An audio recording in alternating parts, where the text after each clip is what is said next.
Hello, we are Hello. live. Are we? I hope we yeah, are. yeah, we are. Okay. We have a double launch coming tomorrow, so this is a rather special stream. No, Yeah. Yes, we do. I mean, Yeah, it's good. just unbelievable. It is unbelievable. So it's a very special stream. We have the DLC Battle for Brooklyn, and we have a new season, Crossroads. And my name is Anna Palm. I'm new here, so I should probably introduce myself. You have met my colleague Leo, who's also pretty new to the team. So yeah, we're super happy to be on this project. It's a project with a lot of legacy. You came just at the right time. Yeah. You didn't fire Leo last time? No. So for people, I was joking about that just before we went live, but last week we did a stream and I joked that Leo was fired. If Anais is here today, it's not because Leo is fired. No. We're actually two community Congrats, members. we have two com devs. Yay. Amazing. So let's take a look at the agenda for the stream today. So we will begin with the Battle for Brooklyn. We will have a world premiere for the trailer, talk a bit about the story, the gear and skills, and announce a little contest. Then we will move on to the seasonal content, so Crossroads with story, seasonal journey, exotics, some gear, the season pass, quality of life updates, some cool events happening, and we will end with the dev diary. Yes. Yes. So I think we can preface all of that story by saying that if you've been following everything, this is probably going to be a big recap of everything there is to know about what's happening tomorrow. yeah. So Yannick will just again. I'll just go in auto mode and just repeat the same things. But we'll see. Maybe I'll add a different flavor this time. Yeah, maybe. So let's start with the Battle for Brooklyn, the DLC. So before we get into it, we are going to watch the trailer. Enjoy.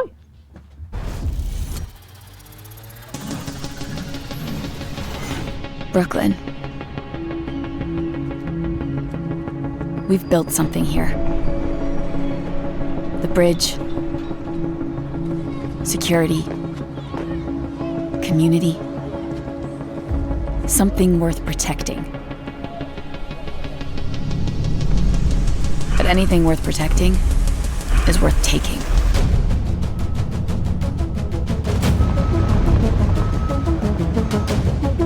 You know why we came here! Find it! And burn everything else!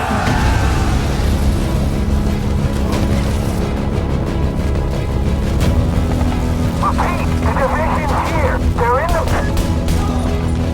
What the? Grenade! I'm coming for you, Agent! To save Brooklyn, the fight starts here. Security. Community. Something worth protecting. Brooklyn is our home. Without you, it'll burn.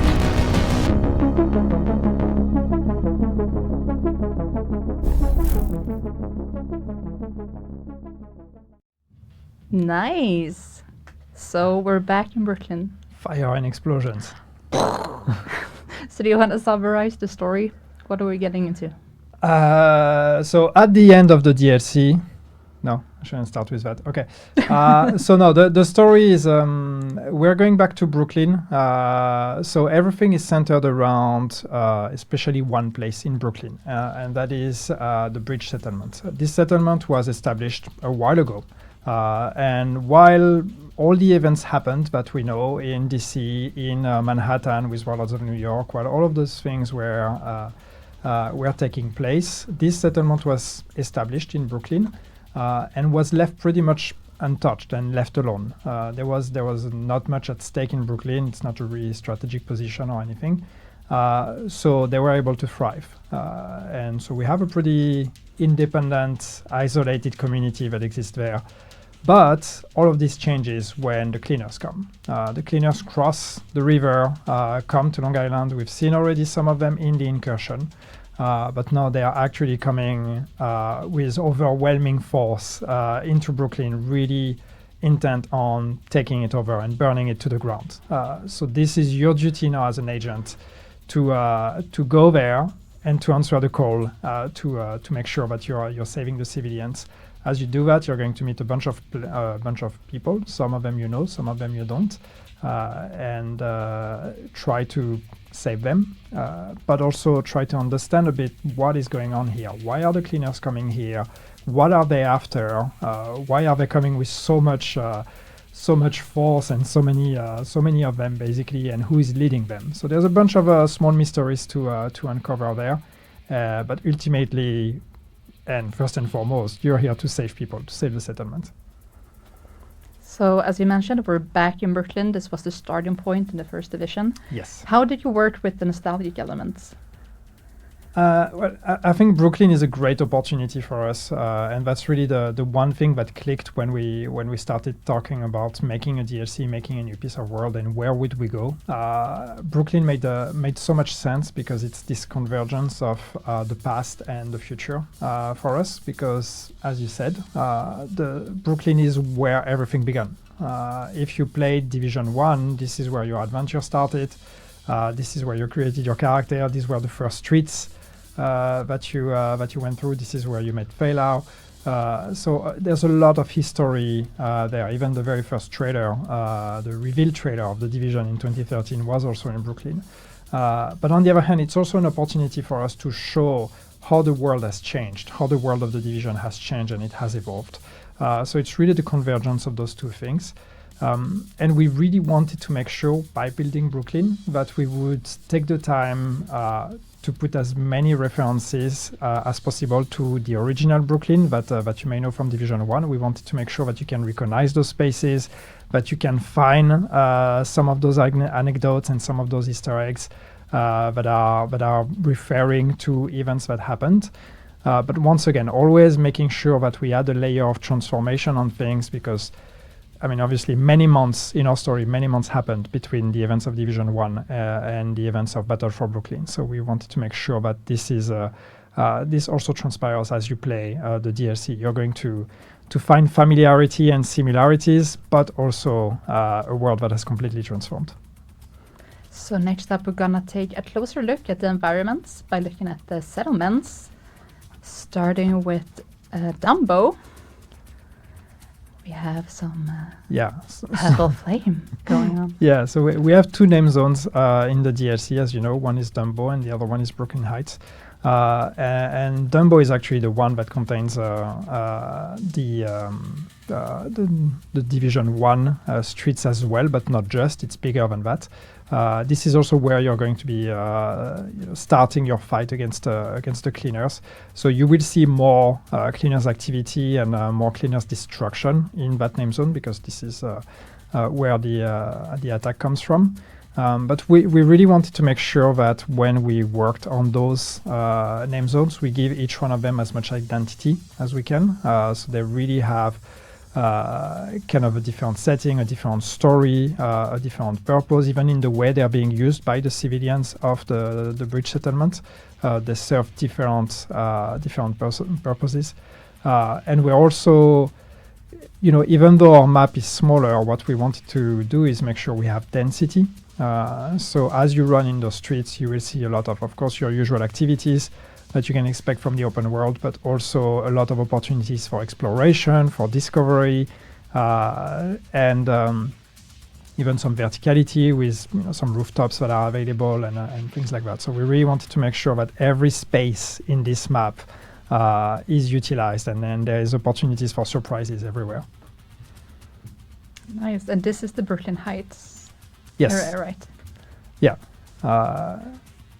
And now we're at the settlement. So this is the settlement. This is the bridge settlement. So that's the one I talked about. This is where the civilian community lives and has thrived. One thing that is a bit different tonally is that we wanted to show a community that has, as I said at the beginning, that has been left alone, that has been able to rebuild a bit more, to actually really take control of the space. So you will find when you arrive a settlement that is already well established, that is well defended, that is guarded. As you venture the streets around the settlement, you will also see But the civilians have done a pretty good job at cleaning up the streets, at removing some of all the clutter and some of the dangers that you would usually have. But of course, as you go further and further in the streets and further away from the settlement, things start to change. And similarly to the Division 2 campaign, this settlement will evolve as you progress. So the settlement itself will have visual upgrades. You see that here. And there's also smaller upgrades within the settlement that are tied to your progression. So you're going to see this space develop and thrive even more as you play the story. It's really cool. We have a picture here of the map as well to see the regions Yes. spaced out. So how much of this would you say would be Brooklyn from Division 1? Well, I think basically, the space between the two bridges is where the tutorial of Division 1 took place. So we have a bigger map here.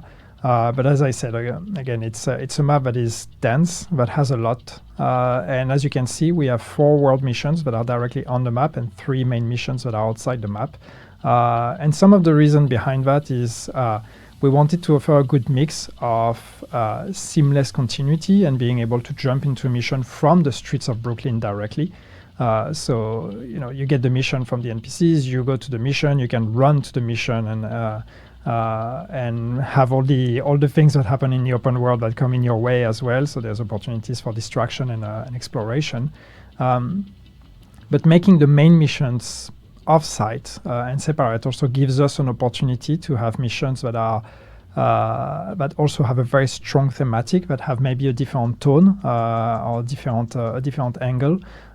So that was one opportunity for us to make those missions, the main missions off-site, is really to also be able to have something that can disconnect a bit and kind of breaks the routine of what you're going to get used to as you venture the streets.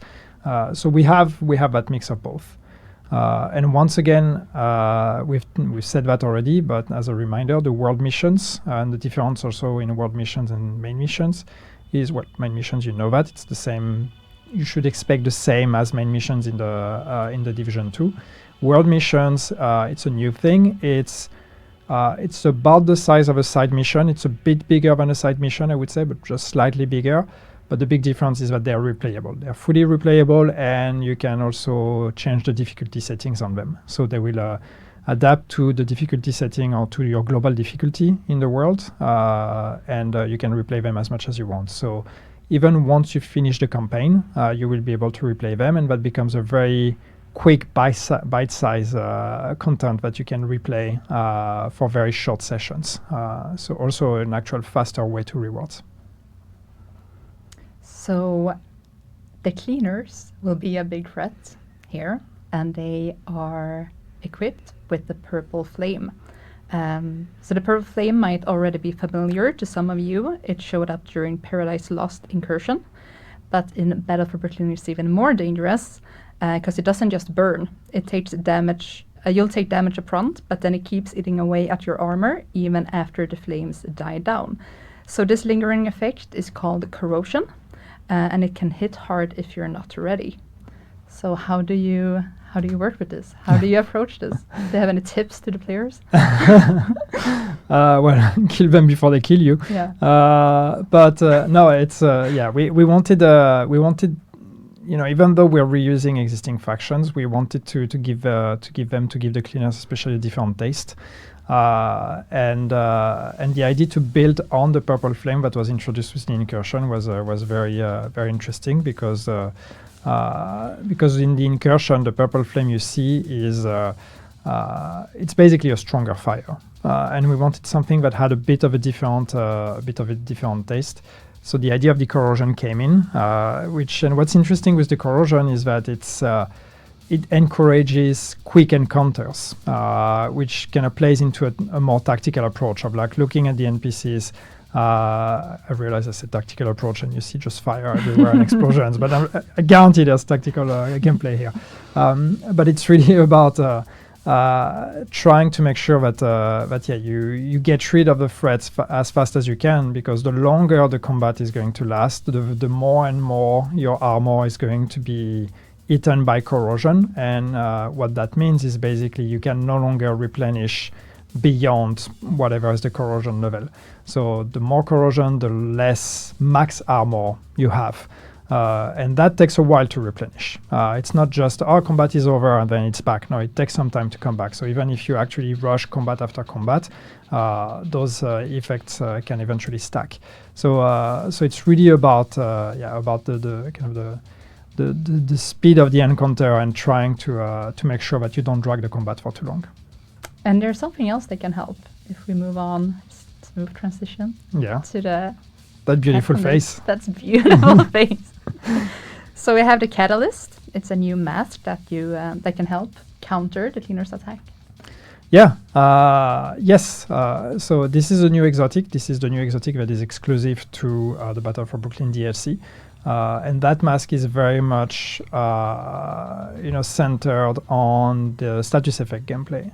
So the idea here is that this is actually when you're in a status effect or when you're under status effect, you will get bonuses. It's also kind of protecting you in a way from fire, or it's diminishing the effect of fire that on you. So it's really, really meant to be used against cleaners, but it can be used against everything. It's also going to reward when you use status effects. So it's really about fighting fire with fire in a way. And it looks really cool. Yeah, exactly. And speaking of fire, you can even see the effect on it. And once again, our team of artists had a lot of fun with this one because, as you can see, it has this kind of fire element on it, and these light up depending on the speed of your character. So the faster you run, the more light, or the more it's going to burn. And we actually seen a lot in the community, people asking for more hazard protection. So we see you. I see you. It's going to be interesting to see. And just to answer, I'm sure, the question that will come on how do you get it? You get that one by playing the DLC. It's not a guaranteed chance, so you will have to be lucky and get it. But of course, as you increase in difficulty, you increase your chances to get it, as everything else. But that's a drop from the final mission of the DLC. We have another comeback, the smart cover. Woohoo! Woohoo! It's coming back. So it's a remake of the beloved version for the first game. So a very versatile skill that can be used both in PvE and PvP. And when activated, players will deploy a projectile that sticks to surfaces, so either the ground or the wall. And this will create a radius. And inside this area, all agents with cover become reinforced. So how do you... I covered it all? You covered it all? No, so yeah, I mean, we, once again, this is going back to Brooklyn and kind of scratching a bit at the memory of Division 1. The idea of making a new skill for the DLC was pretty obvious. We wanted to once you've consumed the story of the DLC, we wanted to make sure we leave you with also kind of a gameplay memory. Or a gameplay element that then is available in the rest of the game. So the skill made a lot of sense. And of all the Division 1 skills, well, some of them, a bunch of them made it to Division 2, and some of them didn't. But the idea of bringing back smart cover was very interesting because I think that's a skill that adds a lot of interesting dynamic for group play. And I talked about the tactical approach with the cleaners, and I think smart cover also encourages tactical play to really make sure you flag specific covers and you help the rest of your team, and also having two variants gives you some choice between offensive and defensive.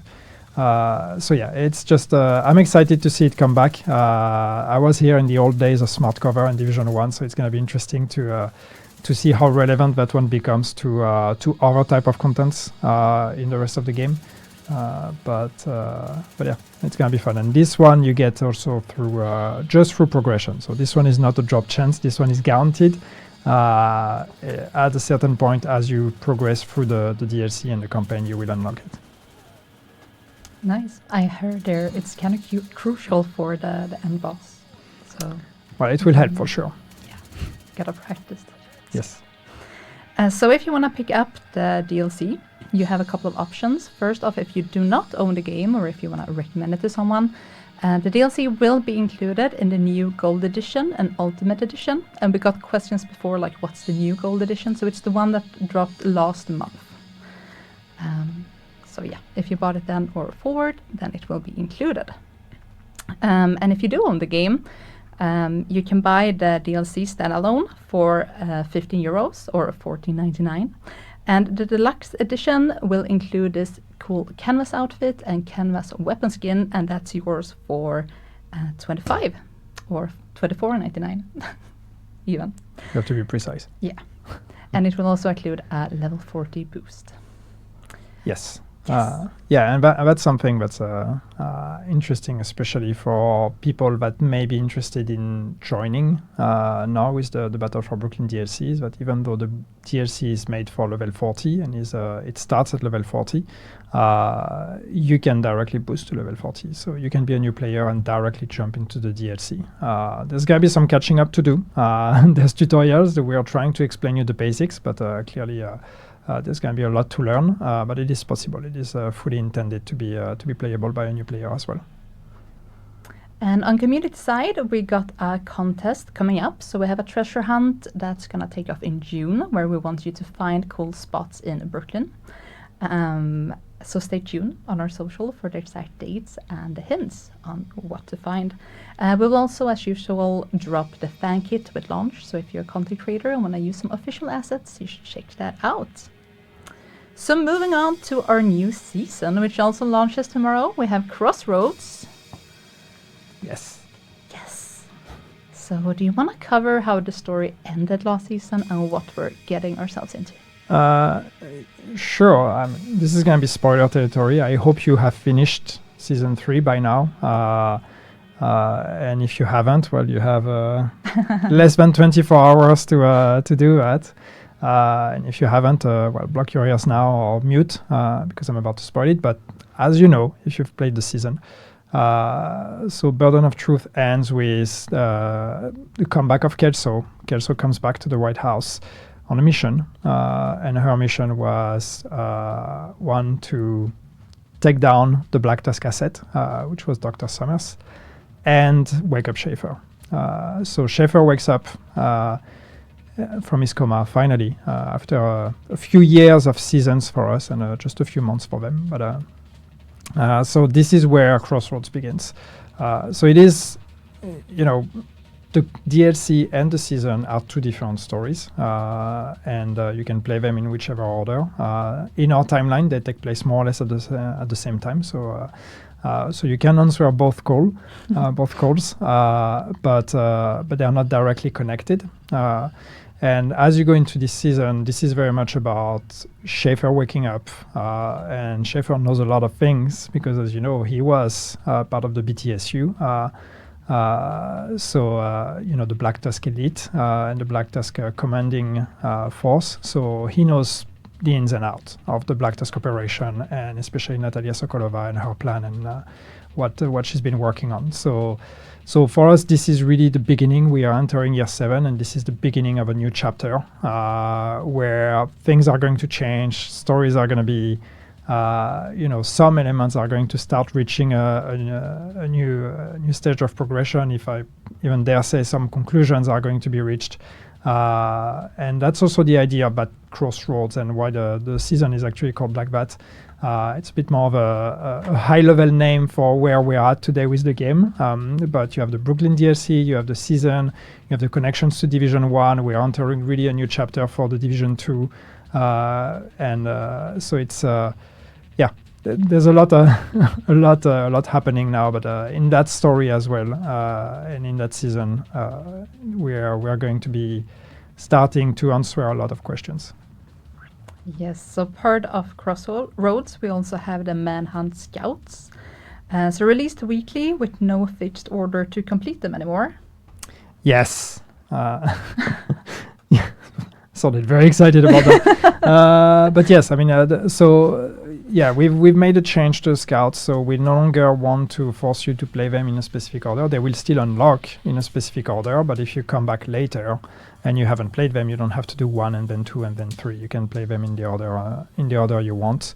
And that leads us to the next point, which I'm directly going to go into the high value targets. Yeah. Uh, Go ahead. And that's the main reason also why we're doing that, is that we no longer want to force you to play all the scouts to unlock the climax mission, because we understand that for people who can't play every week, and who want to come back when the climax is finally available, it can be quite daunting to have to do 10, 11, whatever scouts before you can do the climax. So we wanted to change that. So now what's going to happen is in this season, there will be 2 of the scouts that are actually called high-value targets. Those high-value targets, they are the only ones that are mandatory to unlock the climax mission.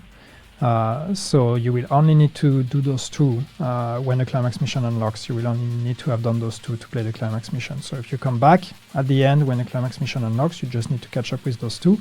If you're doing all the scouts every week, don't worry, you will be rewarded and you will get more for your time, and also in terms of story, you're going to get more, more story and more rewards. But it is no longer mandatory. It's an optional activity that you can do just the same as everything else. And you mentioned the climax mission. So if you finish that on master difficulty, you have a guaranteed drop of the Tinkerer exotic mask. Another beautiful face. Another beautiful face. And if you do it on lower difficulty, there's still a drop chance, but the harder difficulty and then master, you're guaranteed it. So what's cool about this mask? Well, what's cool is that, and that's the kind of the theme throughout a lot of the gear that we've done in this season.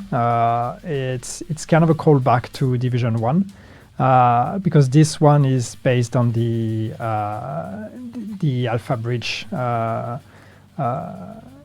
mechanic that we had in Division 1, which is allowing you to combine 2 weapons and to combine the talents of 2 weapons. So when you have this mask equipped, you're going to be able to, or like the talents of your primary and secondary weapons will be applied to your primary weapon. So that's really, it's going to be very interesting to see what kind of combinations people can come up with, because that's going to allow you to make mechanics and combos that were not available until now. So that's going to be a very interesting one.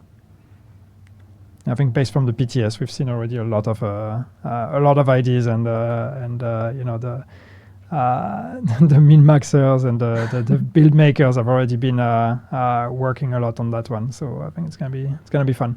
Yeah. So seasonal journey, as you talked a bit about with the Manhunt Scouts, we're continuing this, like giving more flexibility to how you play. So this season, after completing mission number 3, the following missions 4, 5, and 6 will unlock at the same time, and you can complete them any order you want to. Yes, so that's the same. Yeah, it's we want to move a bit away from the very strict structure that we've had until now. We want to open it up and give you a bit more choice. And here the idea is that since already last season with Burden of Truth, we already made a change where we connected the modifiers to the season journey, and we are leaning even more into that now.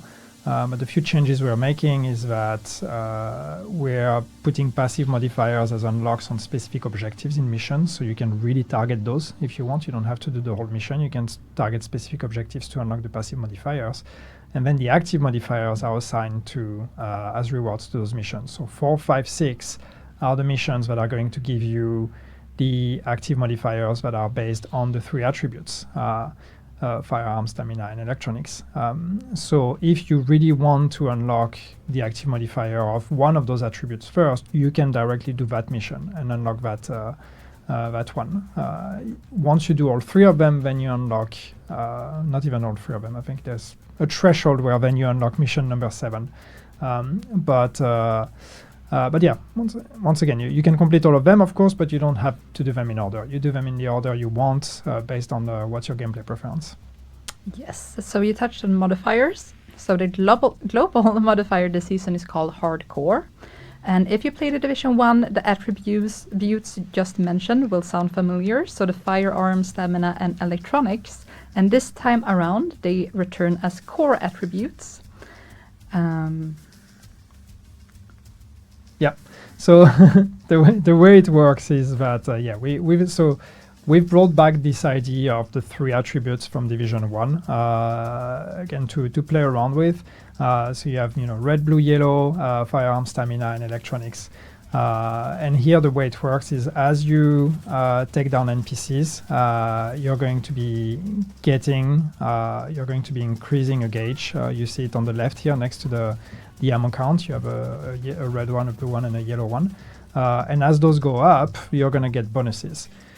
So it's a bit similar to what we've had this season with Rogue Momentum, but the big difference here, there's 2 big differences. First, you don't necessarily have time pressure. Those don't go down over time, so you just keep building up. It becomes a currency that you can consume. And what you consume it for is for the active modifiers. And the active modifiers here are really built around the memory of the links, and so the ultimate abilities you had in Division 1. If you remember, you had 3 of them, and these were real kind of like moments where you could trigger your link, you could trigger your ult, and then suddenly the fight would turn around completely. And we wanted this season to really be about that.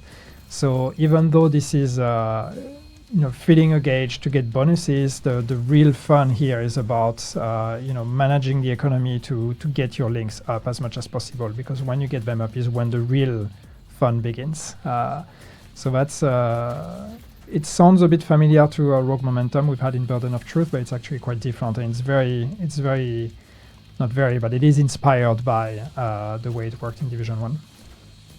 And the passive modifiers are now unlocked through specific objectives, not just by finishing a mission. And active modifiers are tied to how many objectives you complete overall.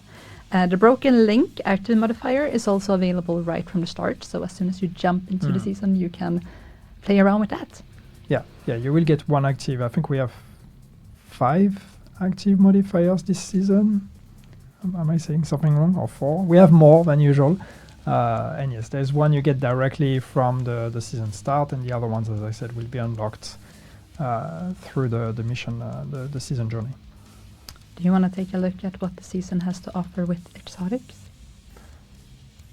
Yes. Yes. Please say yes. Say yes. Please say yes. So first off, we have the return of another familiar face. Yeah.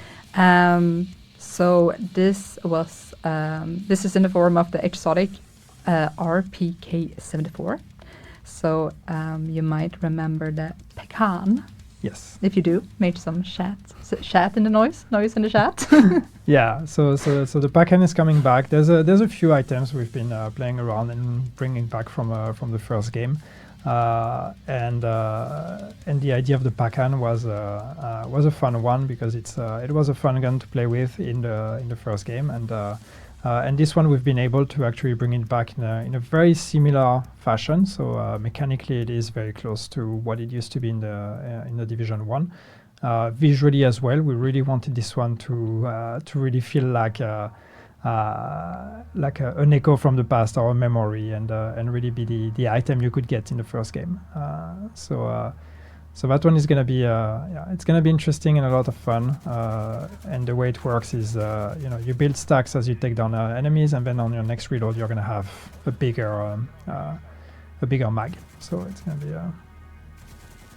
nice, allowing you to shoot longer. We also have a new holster. So the Nimble. Yes, and Nimble is so this one is it's not directly an exotic we took from Division 1, but it's based on the mechanic of the first game as well, where you could heal by doing cover-to-cover movement. So we took that idea and we revisited it. We worked a bit with it and came up with a whole concept for a new exotic item. So this one is also it's also going to be interesting to see how people can use cover-to-cover. It allows you to potentially kite NPCs to get more survivability. It's also very fun visually because once again the art team had some fun with that. I don't know if we will see that in those videos or not. It's actually there's a screen on the other side and it changes depending on if you're cover or out of cover or running. So it's pretty cool. See it here. See, now it's green because you're in cover, then it turns blue. So yeah. Nice. We also have some new exotic weapon skins. So we're gonna take a look at the Nocturne, which is very pretty. Yeah, so that's a skin for the Pacan, and yeah, as you can see, it's very orange. It's very pretty. It's Nocturne because it's It's very black and gold to me. yeah, and it emits light in the dark. And as you can see, when you turn rogue, it actually goes red. Gorgeous. Moving on to some season gear. So first off, we have a new brand set. So this you can obtain via season pass, and it's called, I have trouble pronouncing this, Imminence Armaments. Yeah, maybe? Close Yep. enough. So this is inspired by some things in Division 1 as well. Yeah, so it's based on the threat mechanic in Division 1. In Division 1, we had increased threat and reduced threat as a mechanic. So we wanted to play around with that and see how interesting it would be to add that to the pool of stats you can have in the game.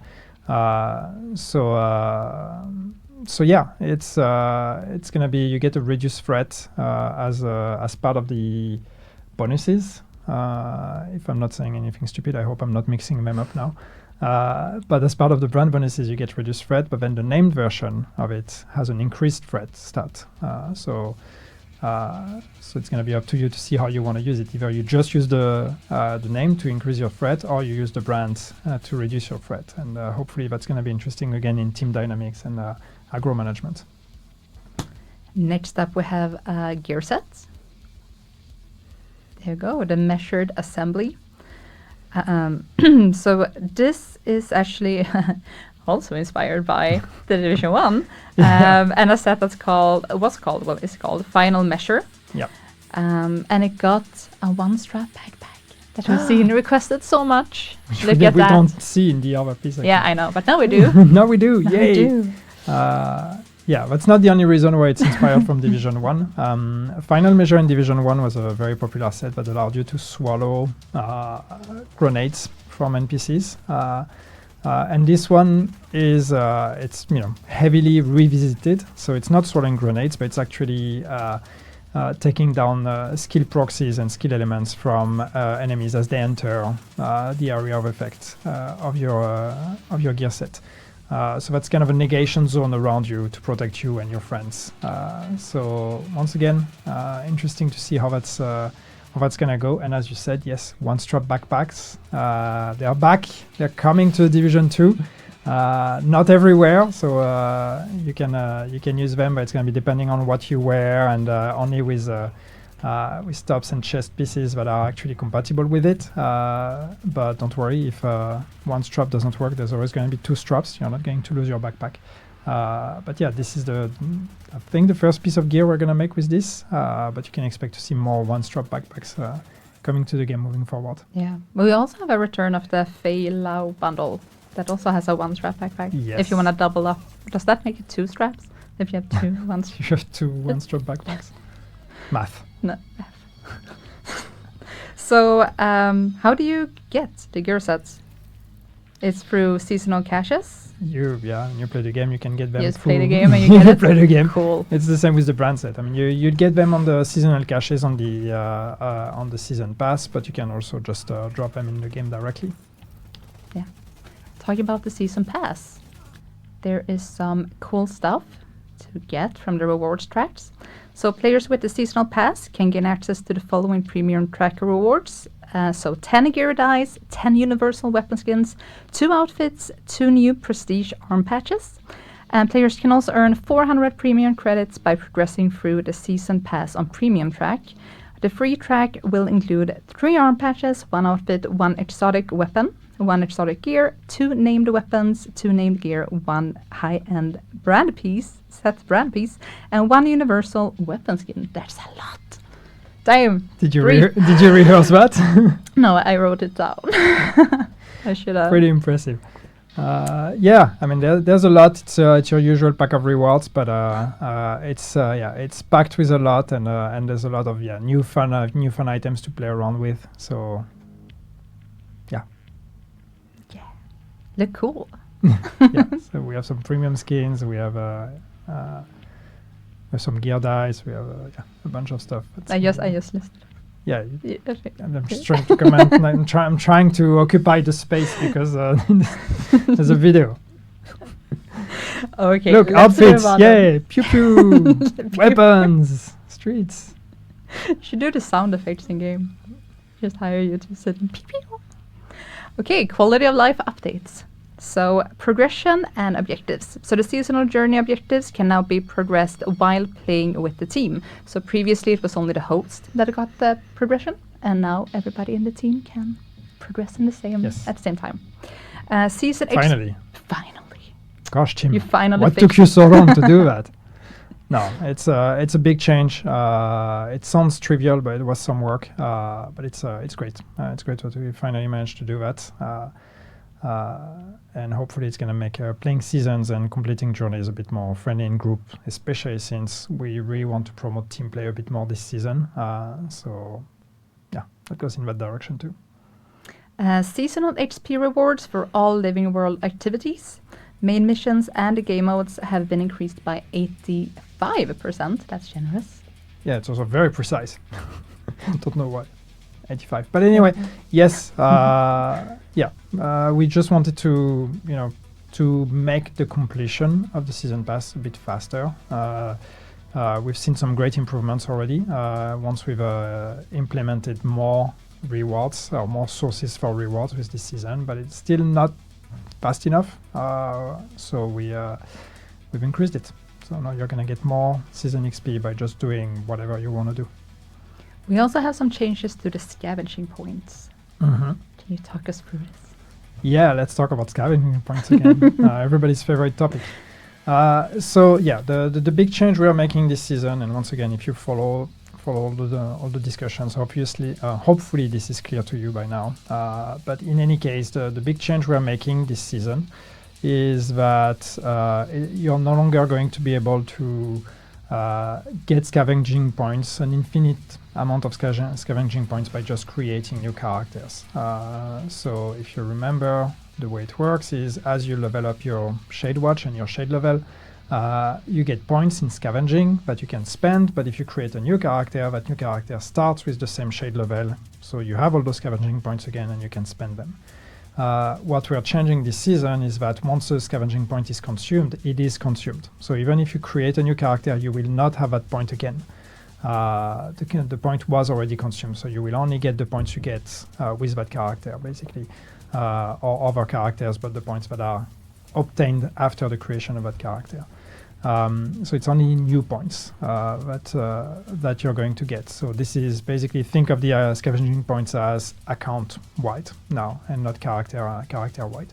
We are doing this because we're introducing a level 40 boost, and with a level 40 boost, that would mean that you could just basically create a level 40 character, consume points, delete, create a new character, consume points. And while we were okay to tolerate that in the past because you still had to level up your character to do that and everything, now it's reaching the point where this could be considered an exploit if we kept it that way. So we had to address it. Now, on the flip side of this, what we're doing to try to make that a bit more fun for everyone is that we are increasing the value or the rewards you're going to get for your scavenging points. So we've multiplied everything by 3, which means that you're going to get 3 times more out of 1 point compared to what you used to have. So even though you can only consume it once, you're still going to get much more out of it. And since this is a big shift, you will also receive a one-time grant for 100% of your previous earned scavenger point. Yes. So these points will overwrite all the points you have. So you need to use them before the update tomorrow. Yeah. So spend them. Yeah. If you have points left, go use them now, because tomorrow after the update you will get all your points one more time, and that's it. Then we are done. That's it. Then you just get new points moving forward. Yes. Moving on to onboarding. So we had, we added this last season, I believe. We're working on making it easier for new agents to, hit the ground running, understand, milestone builds is what I'm talking about. So this is designed to help new players understand the basics of the build making. So 1 milestone cash is granted for each of the following levels, so 8, 50, 25, and 35. And this is to encourage players to, play around and try different builds. And equipping the gear triggers quick explanations to highlight how pieces work together. So this is, part of a bigger plan here. Yeah, absolutely. No, it's it's very easy when you work on a live game like ours to just focus on what exists and what do we do to keep adding to the game. But I think it's very important to also think of the experience from a new player's perspective. And as our game gets older, it gets bigger, it gets better, but that means that it might get harder also for people to get into and understand everything. So we want to take a bit of time, especially now that hopefully we're going to get new players coming to the game and more new players coming to the game. We want to make sure that the experience is as welcoming as possible for them and as positive as possible. So one half of that is you be good, be nice to new people. That's not something we can code, so it's on you. But the other part that's on us is to make sure that the game is actually easier to understand. So there's going to be more changes coming, and this is us basically giving you, a heads up that throughout the season we're going to make more onboarding changes. Most of them you will not even see because if you're already level 40, that doesn't necessarily affect you. Some of them you might, and we'll talk about them when we do. Last season we've already implemented the milestone builds, as you said, which is the goal here with those were to try to start slowly introducing the gear game to players as they progress. So we introduce item combinations, we introduce the concept of a brand set, and we give an example, we give you a couple pieces of brand set and a weapon and say, hey, those things work pretty well together. You should try to equip them. And then we do the same with gear sets, and then we introduce exotics. So, as you progress, we try to explain all of those things. And as I said, throughout the season 7, throughout season 1, Crossroads of this year, we're going to keep doing more improvements, some small things and some bigger things as well. Yes. Moving on to events, because there might be some reasons why more new players are coming into the game. Maybe. But we're going to start with Twitch drops. So starting tomorrow, May 27th, Twitch drops will be on. So watch your favorite content creator play the Division 2 or find a new one. Any partnered that has the drops active will grant you the rewards that you see on the screen. And we know that the previous Twitch drops had some issues, and we decided to mass grant them because we could not identify exactly who was eligible for receiving them. So you're welcome to those who didn't even watch.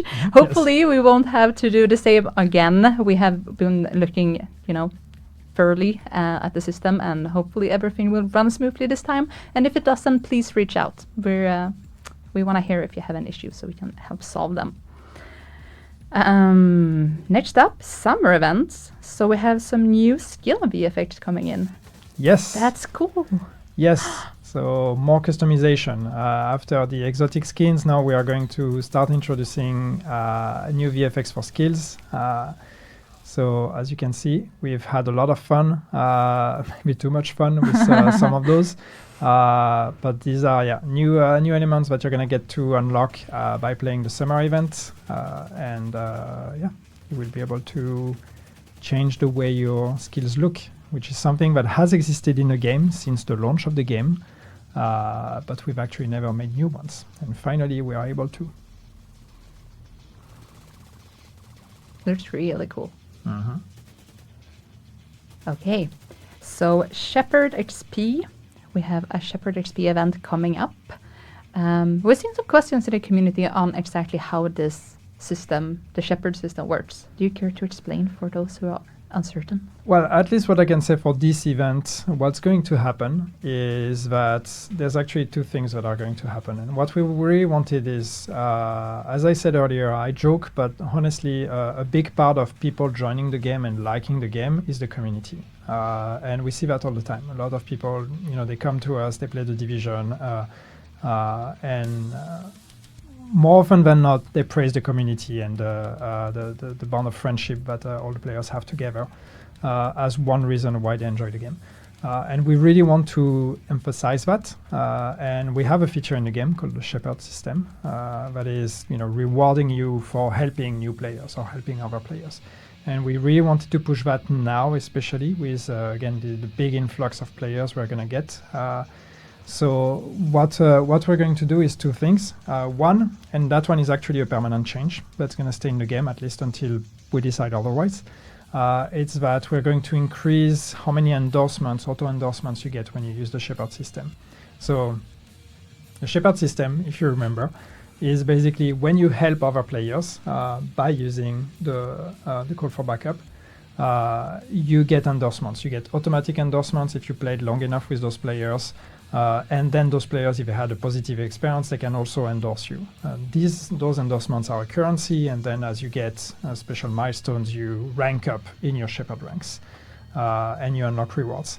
So what we're going to do is, and that's the permanent change, is that the auto endorsement is multiplied by 3 now. So you will get 3 endorsements instead of 1 automatically when you use the Shepherd system. So this is meant to help you rank up faster.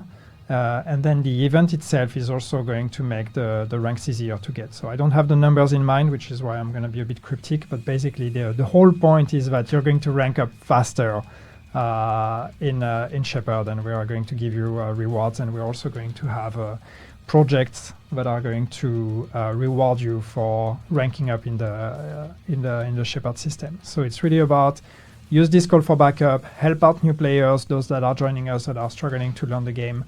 Help them out, and you're going to be rewarded faster and better than you usually are. And you might have a lot of agents calling for a backup this weekend because we have a free weekend coming up, starting on, there we go, May 29 to June. You're waiting for the I like that you had to wait for it. You were not sure. To June 2nd. There's a lot of dates and a lot of things happening, so it's yes, hard to keep track. It is. And it will be available on PlayStation, Xbox, Ubisoft Connect, Epic, GeForce Now. And any progress that you progress, it will transfer to the game if you buy it after. So recommend a game and have a friend try it out. We will also be on Xbox Game Pass. Why are you whispering? I don't know. New. I didn't want to People scream. know about that losing my already. voice. You can be hype. I mean, it's fantastic. It's amazing. And obviously, yes, this is the reason why, not just that reason, but it's one of the big motivation why we are pushing, community play and onboarding and all those things. There's a culmination of a bunch of stuff. We have a DLC coming, we have Game Pass, we have free weekend, we have overall some excitement. I hope for you, at least we are excited about where the game is at and where it's going.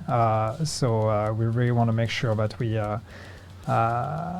have all the elements to try to welcome as many new players as we can and give them a good experience. And the handsome man we're watching here is the Xbox Game Pass perk. So for a limited time from May 29th, if you are a Game Pass subscriber, you can claim this EMS. Yes, EMS outfit. Good idea. Know how it's called. Yeah. Cool. Now I know. Now you know. Moving on, we have some community contests. So the first one ties into this new player helping out a friendly agent. So we will ask you to give your best tips in our Discord. We're gonna create a new channel, and we want you to, give all the tips and tricks. And some of you will be rewarded for your generous knowledge sharing with some very cool prizes. So check out our social to see the exact dates on when this will start. And then... If someone can share the tips on what's the best way to get the Scorpio, thank you very much. The Scorpio? That's what I new have some players idea on what should to go do. after. No, that's what I want. That's what you want. But I still don't have it to this day. I have some ideas on how to get it, but somehow it's just not working for me.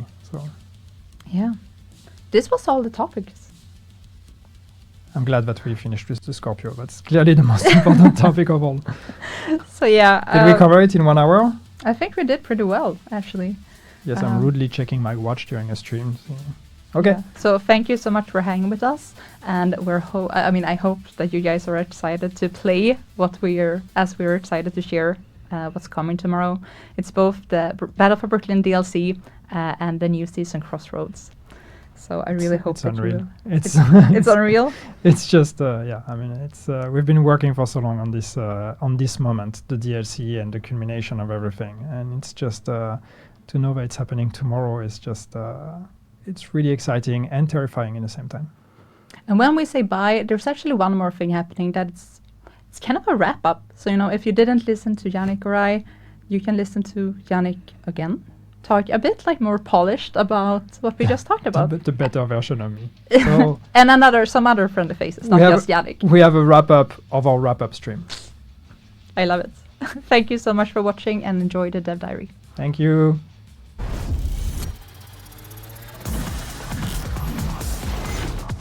Crossroads brings us closer to uncovering the truth behind Sokolov's plans, as agents find themselves in a race against time and the Black Tusk. The modifiers in Crossroads gives the Division franchise fans the opportunity to peel back the years, with modifiers incorporating elements similar to the Division's gear system. Year 7 Season 1 Crossroads introduces the new global modifier, Hardcore. Reminiscent of the Division, this season players will get their hands on 3 new attributes: firearms, stamina, and electronics, allowing to gain score-based bonuses. The higher the score of the attribute, the greater tier of bonuses you can access, including special bonuses obtainable at the highest 5th tier. 2 cores equals 1 tier. So for example, 6 cores will bump you up 3 tiers.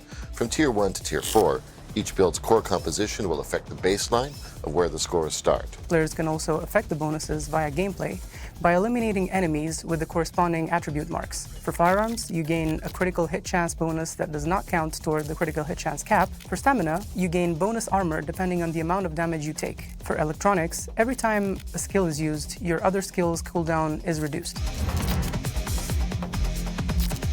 This season, Active Modifier's main functionality is to consume the current score bonus in exchange for a powerful temporary boost. The higher the score, the greater tier of bonuses players can access, including special bonuses should players reach the highest tier. Year 7 Season 1 introduces 5 new active modifiers, with one of them, Broken Link, not requiring to be unlocked and granted together with the global modifier right at the beginning of the season. Active modifiers truly shine in team play. Activating one near other players increases its duration for each nearby ally, and they all get the score boost too. In short, you'll keep your modifier active longer, while your teammates benefit from an extra tier. This season's passive modifiers are reminiscent of the talents from the Division. Passive modifiers are directly tied to your current attribute tiers. For a passive modifier to be activated, you will need to have 1 or more attributes reaching a minimum tier. For example, as long as you meet the required tier for a specific attribute, the corresponding bonus is active. If you drop below that tier, the bonus will become inactive. Hostiles are also gaining bonuses this season, shown by the colored marks above them. Firearms mark. Enemies gain movement speed and deal more damage. Stamina mark. Enemies become more resistant from damage. Electronic mark reduces the damage enemies take from skills or attacks to their weak points and further increases their resistance when they have gadgets deployed. Defeating these enemies adds additional attribute score, allowing you to gain bonuses beyond those awarded by your gear cores alone. Enemies can spawn with up to 3 marks, granting significant boosts. All in all, Crossroads is a perfect opportunity to diversify your builds, regardless of the numbers of cores they have. As with every season, Crossroads introduces new gear to collect. The Imminence Armaments brand set, the Measured Assembly gear set, 2 named weapons, Blood and Purist, and 3 new exotics, the Pacan Exotic RPK-74, Nimble Exotic Holster, and Tinkerer Exotic Mask available through the Climax mission. Designed to maximize skill use, the new gear encourages creative loadouts tailored to individual playstyles. Longtime fans will also spot subtle nods to the Division in some of the new items. We continue working on Seasons 2.0 improvements based on your feedback, and this season is no exception. You can now make progress on seasonal journey objectives while playing in co-op, so grab your friends and dive into the new season together. Last season, we introduced a change that allowed seasonal XP to be earned through all open world activities. This season, we're boosting that Season Pass XP by 85%. Among other exciting quality of life updates, one-strap backpacks have officially arrived in The Division 2. While currently limited to shirts and uniforms that hide vests and have front space to accommodate them, more options are on the way soon. And by the way, the new measured assembly gear set includes a stylish one-strap backpack, which is available through the free Season Pass track. Don't miss your chance to grab it. Crossroads brings more exotic skins, starting with Nocturne, an exotic skin specially created to match the new exotic weapon of the season, Pac-Han. Scavenging points are now shared between all characters on your account. Each new character gains access to the shared pool upon unlocking the SHD watch. Hardcore characters will continue to use their own separate pool. Spending points on one character removes them from the shared pool for all the others, so you cannot use the same points on more than one character. To compensate for this change, you will receive the maximum number of gainable points from a single character upon your first login in Crossroads. The number of points awarded will be based on your SHD level prior to the update. Players with the Season Pass can gain access to the following premium track rewards: 10 gear dice, 10 weapon skins, 2 outfits, 2 new prestige arm patches, and more than that, players can earn 400 premium credits by progressing through the Season Pass on the premium track. The free track will include one outfit and one weapon skin, allowing every agent to gear up and stand out in the streets of DC. Celebrate the Battle for Brooklyn DLC and Crossroads release by watching any partner Division 2 Twitch stream during the promo period to earn exclusive Black Tusk themed rewards, weapon skins, trophies, as well as named and exotic caches. Week 1 rewards are live now through June 2nd, and Week 2 runs from June 3rd until June 10th. Don't miss out. The Division 2 is coming to Xbox Game Pass on May 27th. Jump in now and claim an exclusive 5-piece EMS outfit available as a Game Pass perk. New to the game? There's never been a better time to start. We've streamlined onboarding and accelerated early game progression from levels 1 to 12 and introduced milestones caches to help new players explore item variety and dive into build theory crafting right from the start. Longtime players can also count on some fresh excitement. For the first 2 weeks following the Xbox Game Pass launch, level 40 players can triple their auto-endorsements by answering calls for backup to help newcomers. And of course, what's summer without a summer event? Crossroads is heating up with a bunch of exciting in-game rewards. Grab your favorite chill drink and get ready. The summer fun is just around the corner. Complete the project to earn a new outfit and a tricolored skill VFX usable with both the turret and the hive. Join the official Division Discord channel and share your gameplay tips starting May 29th for a chance to win some cool prizes. With so many exciting updates on the way, we hope all our agents are gearing up for an awesome summer. As always, stay tuned for more surprises throughout the season.